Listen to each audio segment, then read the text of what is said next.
Hello everyone, welcome back once again. हम solve कर रहे हैं 2022 का क्वेश्चन पेपर और पढ़ते हैं प्रश्न क्या पूछ रहा है।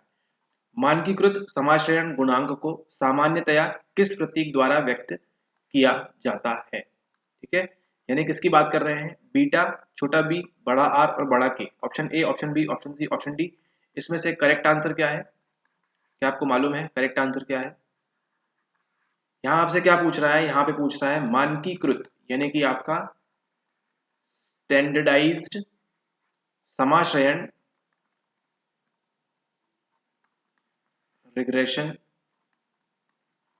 गुणांक कोएफिशिएंट। स्टैंडर्डाइज एसआरसी पूछ रहा है।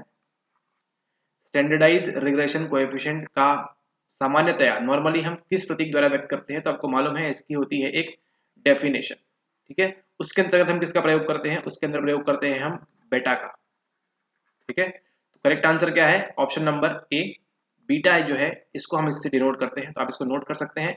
मानकीकृत समाश्रयण गुणांक को सामान्यतः किस प्रतीक द्वारा व्यक्त किया जा सकता है? तो आप इसको अगर रिपीट करेंगे तो सवाल हो सकता है रिपीट हो जाए आगे, अभी 22 में दिसंबर के या फिर जून में, तो इसको आप नोट कर लीजिए। ठीक है, बीटा से इसको हम डिनोट करते हैं क्योंकि रिसर्च मेथड्स आप लोग पढ़ते हैं नहीं।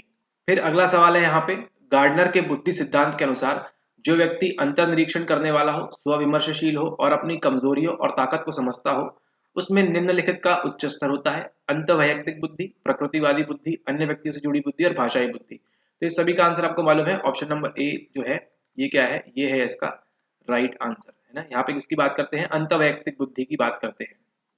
अन्य व्यक्तियों से जुड़ी बुद्धि नहीं है। कंफ्यूजन आपको किसके बीच होता है? ए एंड सी के बीच। करेक्ट आंसर है लेकिन आपका ऑप्शन नंबर ए। अगला सवाल है आपका यहाँ पे, क्रिस्टलाइज्ड इंटेलिजेंस किसने दिया? ये भी आपको मालूम होना चाहिए।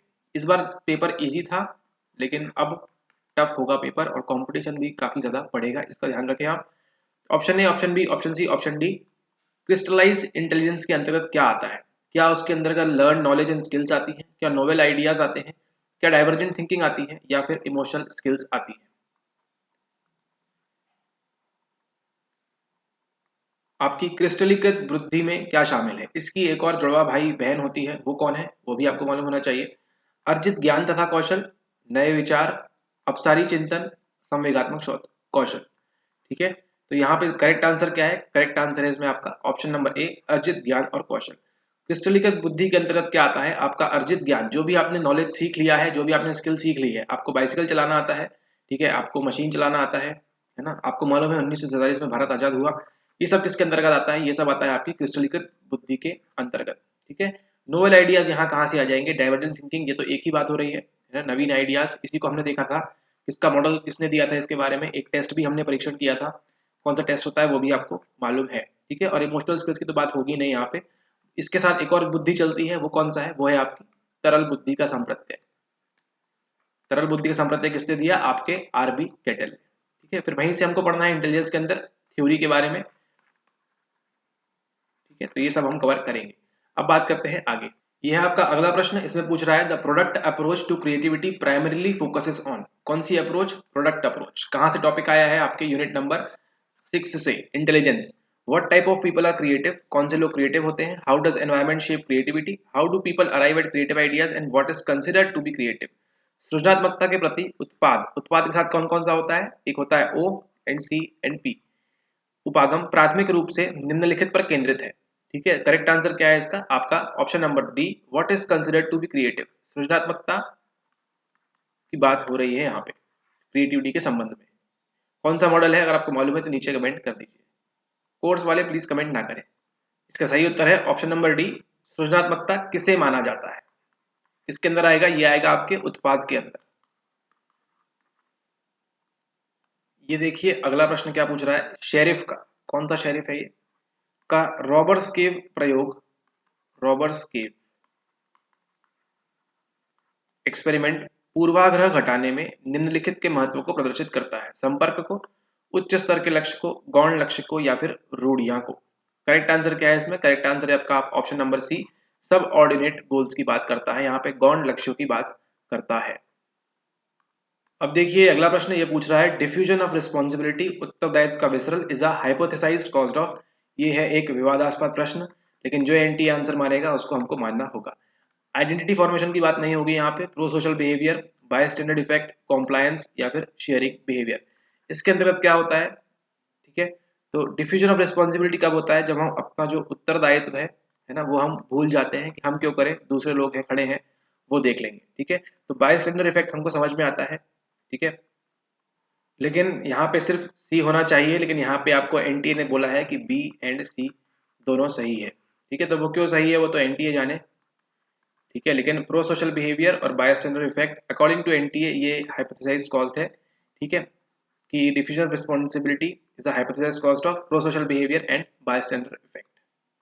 उत्तरदायित्व का विसरण निम्नलिखित का उपकल्पित कारण है। उपकल्पित देखिए, हाइपोथेसिस, हाइपोथेसाइज्ड, उपकल्पित। बच्चा हिंदी पढ़ेगा कि साइकोलॉजी पढ़ेगा? अस्मिता निर्माण, ये क्या बात है? प्रासामाजिक प्रोसोशल बिहेवियर, दर्शक मात्र प्रभाव, आपका बायस्टैंडर इफेक्ट, अनुपालन और शेयरिंग साझा व्यवहार, ठीक है। दर्शक मात्र प्रभाव समझ में आता है, उत्तरदायित्व का विसरण निम्नलिखित का उपकल्पित कारण है, प्रासामाजिक व्यवहार और दर्शक मात्र प्रभाव क्या है, लेकिन बी एंड सी मान लीजिए आप, ठीक है। आंसर की मैं आपको यहीं पे दिया हुआ है, ठीक है। अनुपालन यहाँ पे मतलब कैसे होगा, कंप्लायंस, यहाँ तो कोई कंप्लायंस की बात ही नहीं है, ठीक है, ओके। ये देखिए, ये अगला प्रश्न, तार्किक चिंतन के केंद्रीय पक्ष में शामिल है निगमन, आगमन, चालक तर्क कंडक्शन, न्यूनीकरण उपागम या प्रतिमान paradigm. A N D, A N B, B N D N, D N E. अब देखिए प्रश्न को इंग्लिश में देखते ही आपके लिए क्या हो गया, सुगम हो गया। The central aspect of rational thinking, rational thinking, rational thinking, rationalisation, ration thinking, thinking, इसका सेंट्रल एस्पेक्ट क्या है, deduction, induction, conduction logic, deduction approach, paradigm, ठीक है। क्या करते हैं हम, डिडक्शन और इंडक्शन करते हैं, सिंपल सी बात है। आगमन निगमन देख लीजिए, A and B only is the right answer, ठीक है। ये है आपका अगला सवाल, एकांश वैधता के सूचकांकों इंडिसेस को चिन्हित कीजिए। एकांशों का पारस्परिक सहसंबंध, एकांशों का संपूर्ण प्राप्तांक के बीच सहसंबंध, एकांश उत्तीर्णता अनुपात, एकांश निकष सहसंबंध। B and D is the right answer. एकांश का संपूर्ण प्राप्तांक के बीच सहसंबंध होगा और एकांश निकष सहसंबंध होगा, इसके अंतर्गत एकांश वैधता के सूचकांकों इंडिसेस को चिन्हित करना था हमको।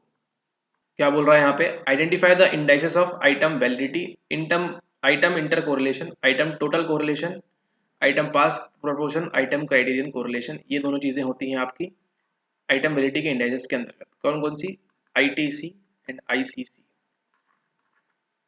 ठीक है, ओके। तो ये है आपका राइट आंसर।